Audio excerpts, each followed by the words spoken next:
முதல் வாசகம். ஆமோஸ் எழுதிய தூதுரை. அதிகாரம் 5, திருவசனங்கள் 14 முதல் 15 மற்றும் 21 முதல் 24.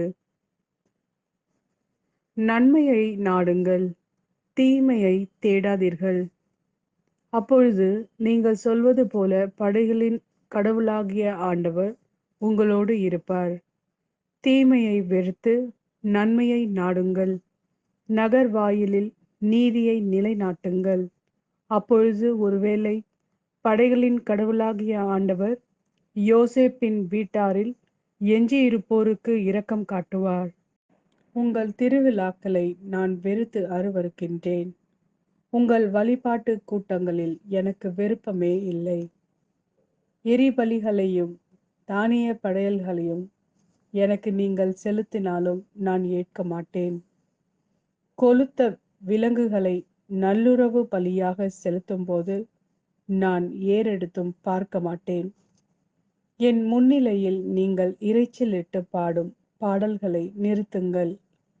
உங்கள் வீணைகளின் ஓசையை நான் கேட்க மாட்டேன்.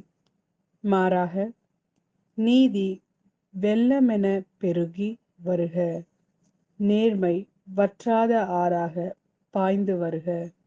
இது ஆண்டவரின் அருள்வாக்கு. இறைவா, உமக்கு நன்றி.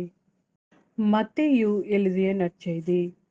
அதிகாரம் 8, திருவசனங்கள் 28 முதல் 34 வரை. இயேசு அக்கரை சேர்ந்து கதரேனர் வாழ்ந்த பகுதிக்கு வந்தபோது பேய் பிடித்த இருவர் கல்லறையிலிருந்து வெளியேறி அவருக்கு எதிரே வந்து கொண்டிருந்தனர். அவ்வழியே யாரும் போக முடியாத அளவுக்கு அவர்கள் மிகவும் கொடியவர்களாய் இருந்தார்கள். அவர்கள், இறைமகனே, உமக்கு இங்கு என்ன வேலை? குறித்த காலம் வரும் முன்னே எங்களை வதைக்கவா இங்கே வந்தீர் என்று கத்தினார்கள். அவர்களிடமிருந்து சற்று தொலையில் பன்றிகள் பெரும் கூட்டமாய் மேய்ந்து கொண்டிருந்தன. பேய்கள் அவரிடம், நீர் எங்களை ஓட்டுவதாய் இருந்தால் அப்பன்றி கூட்டத்திற்குள் எங்களை அனுப்பும் என்று வேண்டின. அவர் அவற்றிடம், போங்கள் என்றார். அவை வெளியேறி பன்றிகளுக்குள் புகுந்தன. உடனே அக்கூட்டம் முழுவதும் செங்குத்து பாறையிலிருந்து கடலில் பாய்ந்து நீரில் வீழ்ந்து மடிந்தது. பன்றிகளை மேய்த்து கொண்டிருந்தவர்கள் ஓடி போனார்கள்.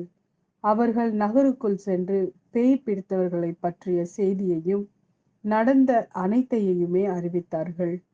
உடனே நகரினர் அனைவரும் இயேசுவுக்கு எதிர்கொண்டு வந்து அவரை கண்டு தங்கள் பகுதியை விட்டு அகலுமாறு வேண்டிக் கொண்டனர்.